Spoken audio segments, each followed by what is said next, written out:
Australia. And welcome to another episode of Life Support. My name's Sigourney, and I'm here to show you modern women how some handicrafts and the right attitude can improve the lives of those around you. I'm Dr. Rudy.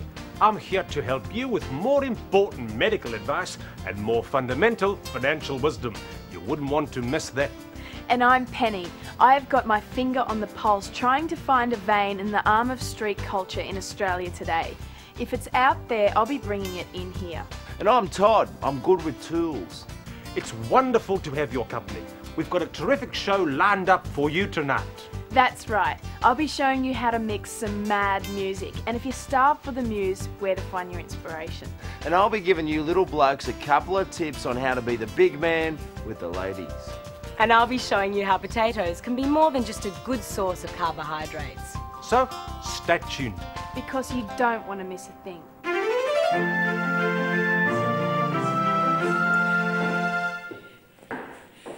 It's always worth going to a lot of trouble for your dinner guests. Remember that a table setting can say so much about just what kind of woman you are. One of my favourite films of all time is Guess Who's Coming to Dinner, and it's a very fitting movie to mention because of what I have planned today. A few weeks ago, I went to a dinner party and met an amazing gentleman who was part of the Stolen Generation. He had a lot to say about a lot of things, but what we discussed most was the need for more recognition of Aboriginal culture, especially their artwork. And as an artist myself, I couldn't agree more.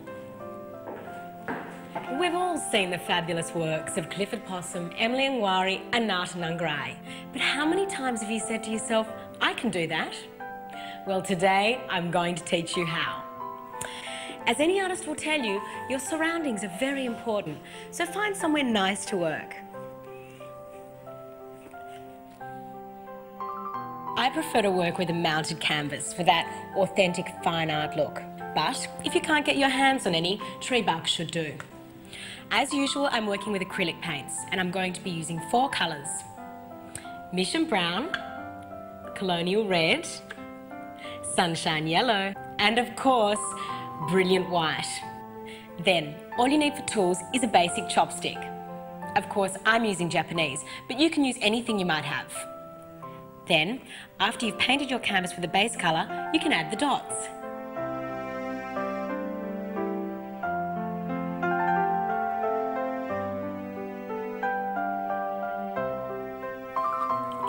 There you have it. Personally, I can't tell the difference. Can you? And now for the final touches, your signature. In the tradition of Aboriginal artists, I found out my Aboriginal name. And you can too. Just log on to www.itisme.org.au and type in your name. It's as simple as that. Of course, if you're looking for a painting to complement your current decor, I finished these earlier today. See? It works every time.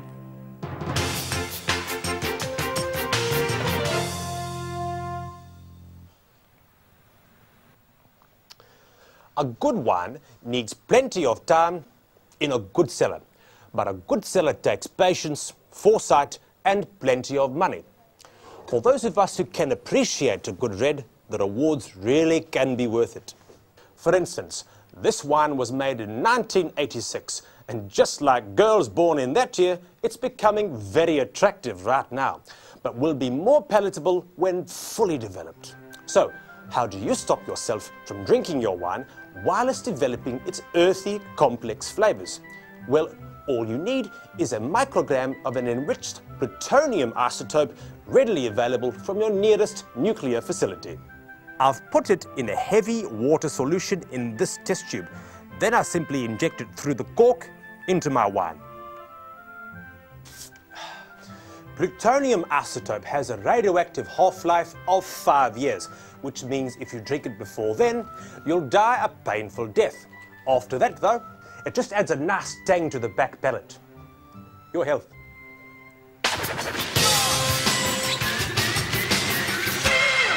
For me, there is nothing cooler than music, except maybe being a musician. But seriously, who's got the time to learn how to play an instrument? Well, nowadays, you don't have to. These days, remixing is where it's at, and if you crack it like Fatboy here, it's a great earner. But thanks to organisations like Napster, it's getting harder to find copyright-free material to remix.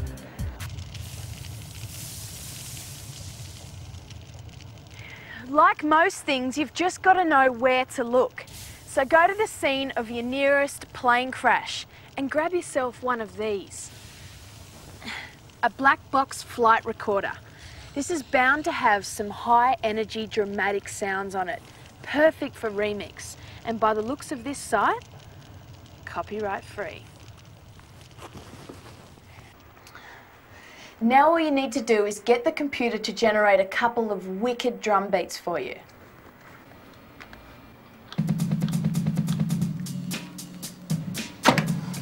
Good afternoon, ladies and gentlemen. This is your captain speaking. We're cruising at about 35,000 feet this afternoon. Boring. Cast is fine. And for you, Captain, coffee, tea, me? Coffee, thanks. More boring. Mayday, mayday, pull up, pull up. We're all gonna die. We're all going to die. Bingo.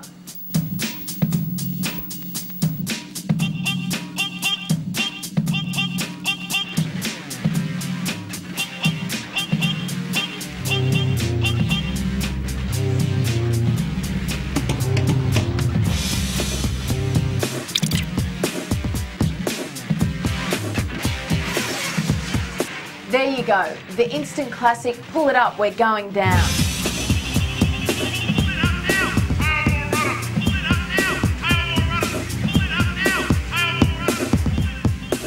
The fat groove of, what's that beeping sound mean? Oh shit. What's that beeping sound? Oh shit. What's that beeping sound? Oh shit. What's that beeping sound? Oh shit.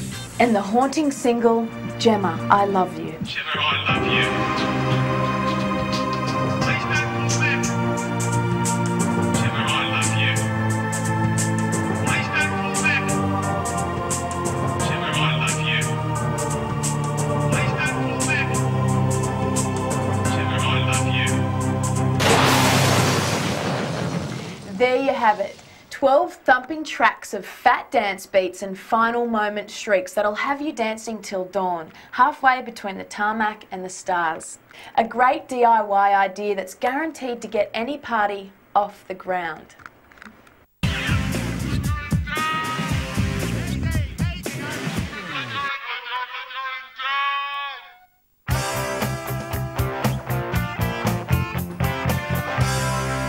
They reckon acupuncture is a great remedy for pain, but you end up paying a lot of money for a few pricks. Here's a way you can get the same effect. Say you've got a pain in your lower leg. Simply get a wooden spoon and put it behind your knee. Then fold your leg under you and wait. After about 5 minutes, bingo, pins and needles. I can't feel my leg anymore. The pain's all gone. After 3,000 years of traditional medicine, looks like the Chinese were onto something after all. Oh.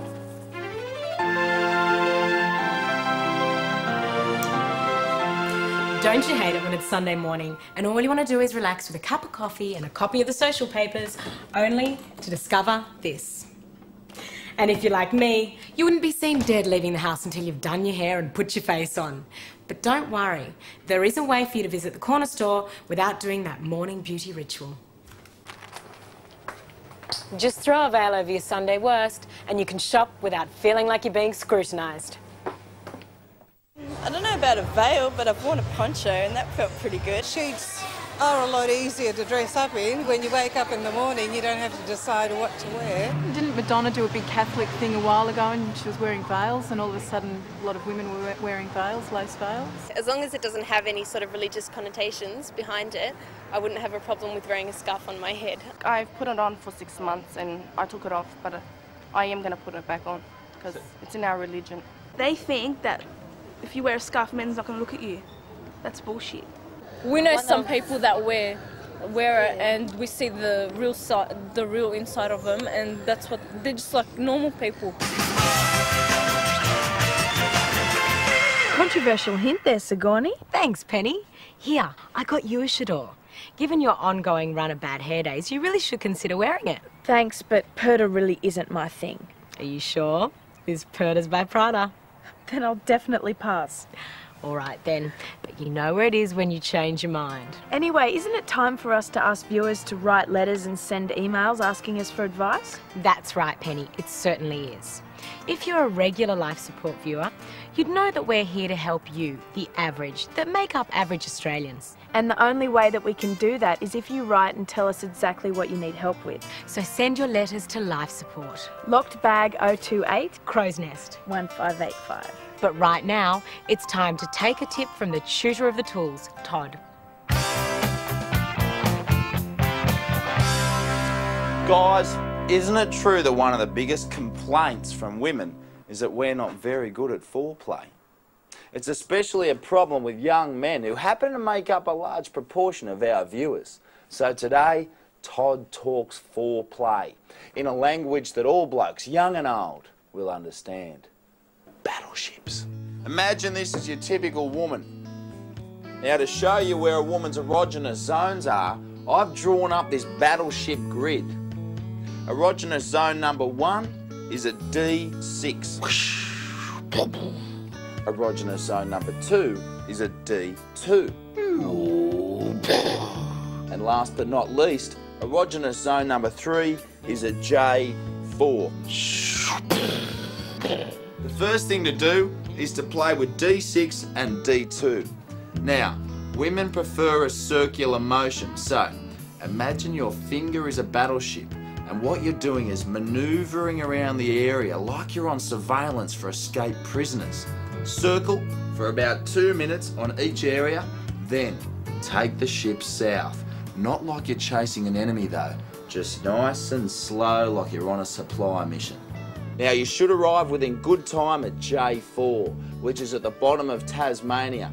This is kind of like arriving at base camp. Do a few circular laps to look for a good place to park the ship. Then after about a minute, give it some up and down movement, kind of like you're doing a reverse park in a real tight spot. Unless you're a pansy who can't reverse park, you should be in within 30 seconds. So that's it. You've worked long and hard and now it's time to sink the battleship. Just remember, women like a man who's good with his hands. So turn on to Todd's tips and see if it floats a boat. Let me know how you get on. You should ask some of the gay girls why they are gay. It's because the men can't do what they want them to do, and that's why they've got a female relationship. Most guys don't know where it is, though. They just want to get and overdone with. They just worry about themselves too much, their own pleasure. They don't care about us. I think they've got to learn to use toys, learn to handle a woman's body in the right way. To last a bit longer than 2 minutes. Money and foreplay. Money, yeah. So it doesn't come down to the foreplay, it doesn't come down to the sex. It comes down to what you can give them and how good you can make them feel about themselves. I reckon in general, trying to teach a man anything is just pointless.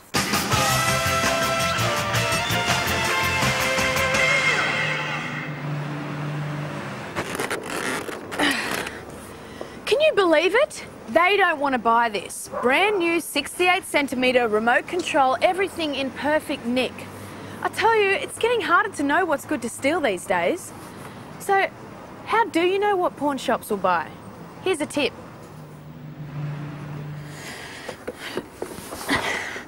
If you're gonna rob a joint, rob a pawn shop.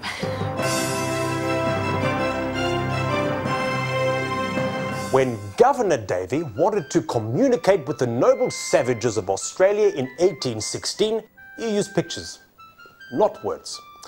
This type of communication is part of Australia's proud history and is still used today in airports, shopping centres and of course the recent best ever Olympic Games. That's right, Dr. Rudy.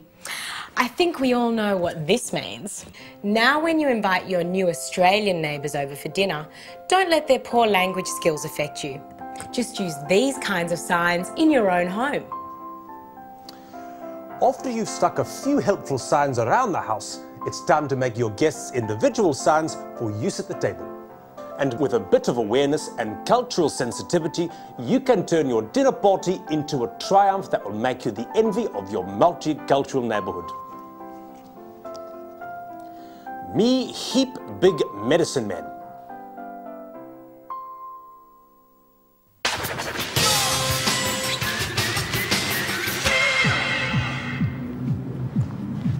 Okay, the thing is, I hate nightclub door bitches, and I hate having to pay money to get in, so I don't. And you don't have to either. Here's what you do. Have you got a second? Yeah. It's good to bring along a friend who's good with this sort of thing. Hey, Sigourney. Hi, Penny. Tonight, we're going to show you how to make your own nightclub stamps. All you need is a good craft table, a paring knife, a range of colours of ink, the wrist of someone that's already been in, and last but not least, a potato. The best type of potato to use is the purple Congo. They're firm but not too starchy, so the ink absorbs well. But they are a little more expensive, so the King Edward or Pontiac are good substitutes. Okay, it's a word. Now the trick with words is to copy them backwards. Your paring knife has to be sharp, like this one.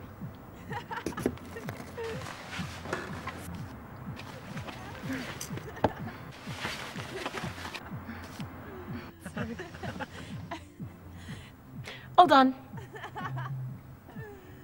All right, Penny, now give me your wrist. See? Looks just like the real thing. Thanks, Sigourney, you're a doll. Have a nice time. There you go. I skipped the haggle with the door bitch, the $10 cover charge, and I got a date who can buy me drinks, all for the price of a spud. See ya.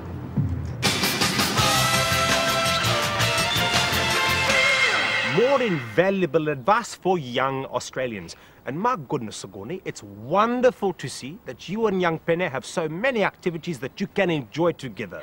Oh, Dr. Rudy, I'm so pleased she's taken an interest in handicrafts. It just makes her so much more well-rounded as a young woman. Especially if you taught her how to cook the potato as well.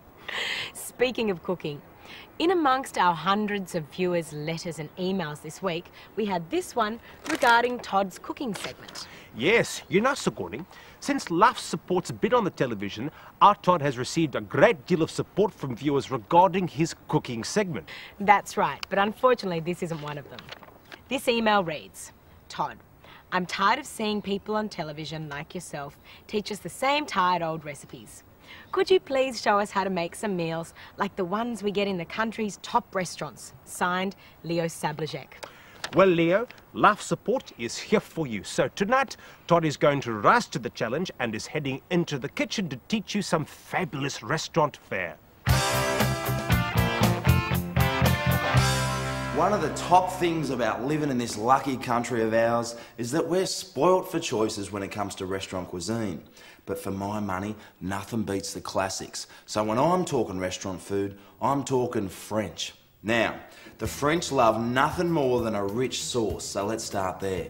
All you need is some mayo, this stuff, which is a herb called dill, and some Dijon mustard. That's French. Mix a couple of teaspoons of each of these together and let it infuse. Sound like we're in a restaurant now, Leo? You see how I'm finely chopping this lettuce? Well, we in the restaurant game call that a chiffonade. That's French too. And for a bit of bite, I'm going to add a couple of these tiny onions. They're called echallots. They're French too. And a couple of these little guys, which is called the cornichon, which is basically a French pickle.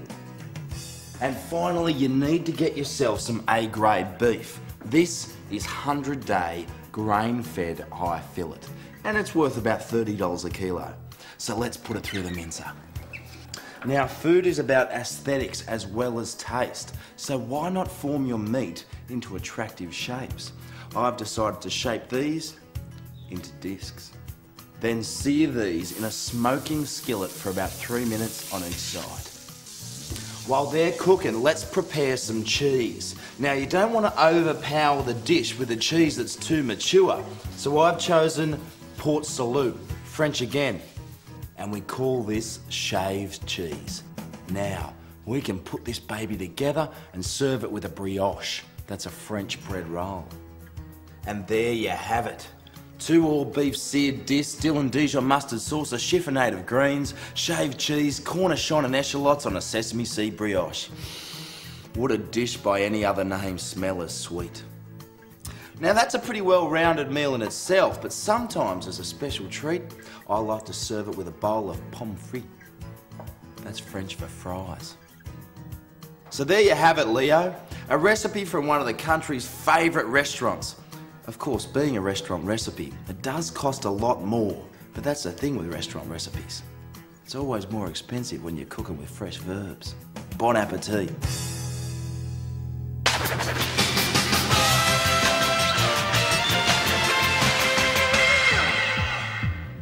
Don't you hate it when you go to the toilet to shoot up and management have installed blue lighting? Well, don't let the man keep you from your high. Just come back out into a normal lighting situation and use a black texter to draw a line on either side of your vein. That way, when you're back in the blue lighting, you'll be able to track down your track marks, knowing you'll bleed between the lines. Well, here we are at the end of another episode. Yes, the end of our 3rd show. As good a reason as any to boil bagels. Delicious. Yeah, they turned out all right. Thanks, Todd. And thanks for the recipe, mate. Now make sure you join us next week when I'll be showing you how to cure a time-consuming affliction in half the time. I'll be continuing to educate you on how to get more money into your lifestyle. Believe me, sometimes it's good to be in the black. And I'll be taking a look at how some crafty craft can convert into copious cash for you. Until then, try to eat a balanced diet and get some exercise in. And keep sending in those letters because we love reading about your problems. Good night, Australia.